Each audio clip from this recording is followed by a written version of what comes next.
Hello everybody, welcome to Polyglot Hacks. This is Jag, and today I'm going to be sharing all the resources I use to learn Mandarin for my 60-day Mandarin challenge. So stick around if you want to hear about what I'm using.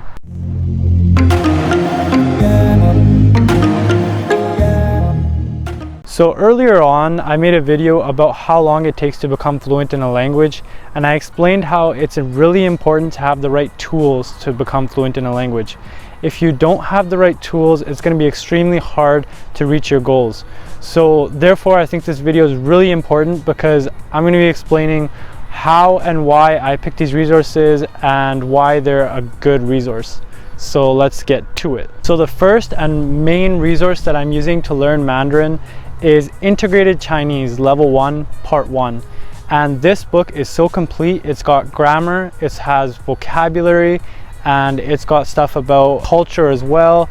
So it's a very complete book, and I know for Mandarin 101 at my university, that's the book that they use to learn the language. So I strongly recommend this book. Check it out. Now, although the Integrated Chinese textbook does come with a workbook that does help you learn how to write, I decided that I'm going to be using another resource for writing, and that's just because I find that the writing in Chinese is very challenging for all the symbols, because this is the first language that I've ever tried to learn that has symbols and stuff. So I'm using a Collins Easy Writing textbook, and this textbook is amazing.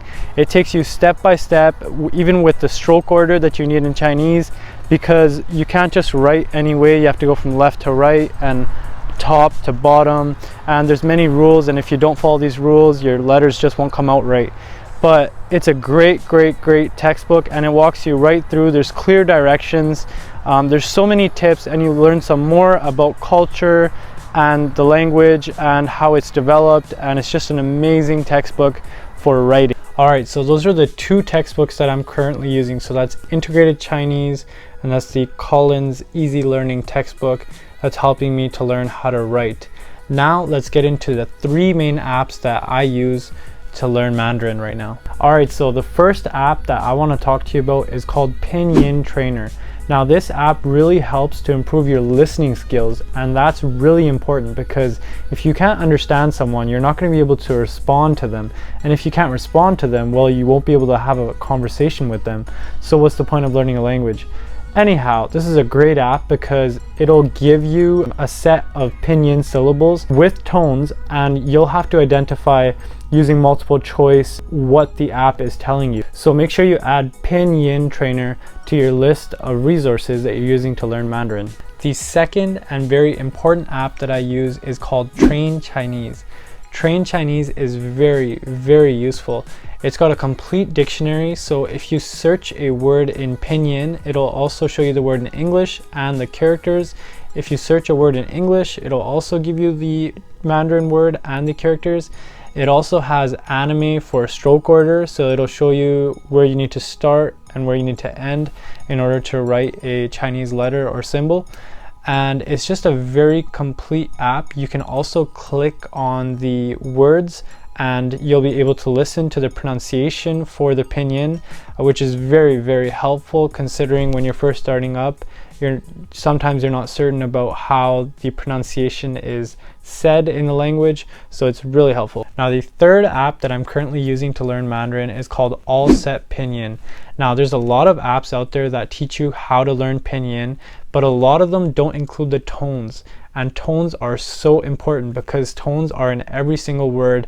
They're pronounced everywhere, and if you don't know the tones with the pinyin, then you won't be able to correctly pronounce the words. So check it out. Alright, so those are all the resources that I'm currently using, and I want you to realize that each resource plays an important role for how I'm going to be learning Mandarin. For example, the Integrated Chinese textbook is going to be providing me with all the grammar and all the vocabulary that I need. The Collins Easy Learning book is going to help me learn how to write the symbols, and that's not an easy task, but that's what the textbook is there for. Now the apps are going to help me all the time. For example, if I'm watching a movie, I can easily search up on Train Chinese a certain word that I found, and if I want to listen to it again, I can definitely do that as well.